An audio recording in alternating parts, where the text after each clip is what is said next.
Attention, your paradigm is about to shift at the intersection of fact and reason. You're entering Kingston Country. I'm Dan Kingston, and you're listening to the Dan Kingston Podcast. Thank you for being a part of Kingston Country. Today, al-Baghdadi is dead, and it should be a day when America is celebrating, when we all come together and can say, well, Trump, you did something good today. We have a president that killed a bad guy. And back in the day, not long ago, America celebrated these achievements. Obama killed Osama bin Laden. The country, more or less, did come together and celebrated that. And when the country has suffered terrorist attacks, we come together. And when we have good victories also, you'd think we'd come together. But nope, no, too much to ask for the globalists that have really in charge of the mainstream media and the neolibcon warmongers that are in charge of Congress. They'll twist it and turn it, and it's really quite amazing how they vilify Trump, even on a day like today. Yeah, well, there was a million things he did wrong.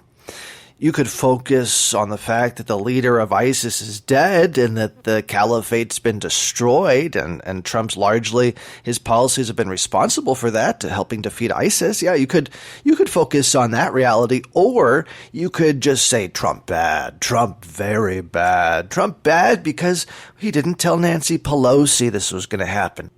Oh, but Trump is bad because he revealed too much about this strike to the public. You're getting sick of it because you look and you think, okay, well, this is the one day when they can't say anything bad about him. There's just no way you can turn this into a negative story. This is the one day when they're going to have to give credit where credit's due. And then you turn on the TV and you see the lies, the warmonger lies.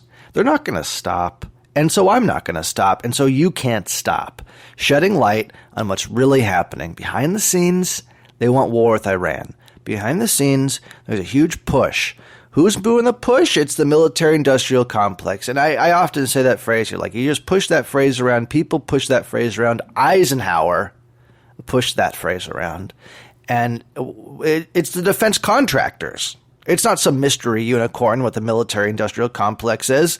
It's Raytheon, and it's Boeing, and it's Lockheed, and it's the top-secret firms that you don't know about that are working on top-secret shit, These are the people that we depend on for our national security, yes, but we should not depend on them for our national strategy. That should be left up to our politicians. That should be left up to the people. Okay, that choose a representation, not some deep state that takes it within themselves to decide what to do. And that's what's happening. They have a shadow government that's the NSA, National Security Agency, that didn't even exist, right, until Snowden said, hey, take a look at this. They're listening to all of you. They're violating the Fourth Amendment. They're violating the Constitution. They're listening to all of your phone calls. They're listening to the president's phone calls and your representatives' phone calls. So, Trump bad. Trump very bad. And it's all a cover-up for their own lies. The mainstream media lies. Remember? The Kurds are going to be slaughtered. Remember that one? Remember, the Kurds are going to be slaughtered. That was last week. And they won't admit they got it wrong. They refuse to.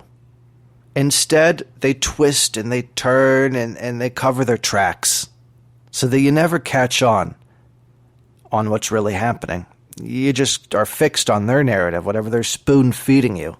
The endless wars that the American people are just tired of these endless wars, and it feels right to get the hell out.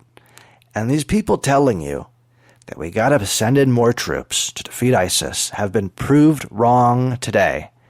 The leader of ISIS is killed in spite of the fact that we are withdrawing troops, and we have technology. We have drones. We have people on the ground. We can control ISIS without having 50,000 troops there. We don't need to have war with Iran to defeat ISIS. You see, that's what this is about. It's not about defending the Kurds. And it's not about defeating an ISIS caliphate that's already gone. I mean, they have no land. Their leader's just been killed. The troops, it's about Iran. That's right on the border there. And the deep state, the military-industrial complex, neolibcons, they want their war with Iran. And the one person standing in their way, you guessed it, Donald J. Trump. And I really worry because Mike Pence, I mean, maybe he'd be faithful to the policies of Trump, but God forbid they remove Trump somehow. And I don't think that's a possibility by any means. But somehow they do that. And you have Pence in charge. We are definitely, that's an endless war factory right there Pence will create for us. And the only thing worse than a Pence presidency would be an Elizabeth Warren presidency. A warhorse Warren would commit 100,000 troops yesterday over there. You see, maybe these people, they may not want full-out war with Iran. I don't think that anybody besides the most crazy neolibcons want the full-blown war with Iran. I mean, oh yeah, the deep state, the military-industrial complex, there's billions to be made on one decision. $1 trillion will get spent on a war with Iran. You don't think there's a lot of people that want that? Also, there's people that don't. They're just being pushed in that direction slowly, and they might not realize it. They think they have control. You got an Elizabeth Warren, let's say, or a Biden, a neolibcon, Democrat. They're going to get pushed into war the same way the neocon W. Bush was. They're weak, and they can't stand up to the deep state, so they'll be pushed in the direction the deep state wants them to go, which is endless war, and they're going to lose control of the damn thing. That's what happened to Kennedy with Vietnam, isn't it? Isn't that what happened in Vietnam? Just keep sending troops, right? And I'm not going to give you some partisan spin on the whole damn thing. We have Democrats and Republicans have committed us to a horrible foreign policy where we end up supporting what we think are good guys. They turn out to be bad guys. The thing is, al-Baghdadi, there's some reports that we supported him before we arrested him, before we detained him. Was he a supporter? Osama bin Laden, was he a supporter? Did we support him before we hated him? Saddam Hussein, we supported him before we hated him. Iran, we were friends with the Shah of Iran. Now we hate Iran. I mean, again and again, Syria, Bashar al-Assad, we were his friend. Now we hate him. It's ridiculous. The Kurds, they're our best friends. We got to defend the Kurds. And the next thing you know, they're saying death to America. So I ask you this, who's the genius that's perpetrated this whole thing? Who's the genius behind the curtain that has masterminded this whole disaster? And it's a deep state. Military-industrial complex, because it's in their interest to create more conflict, not less. Kingston Country. You've been listening to the Dan Kingston Podcast.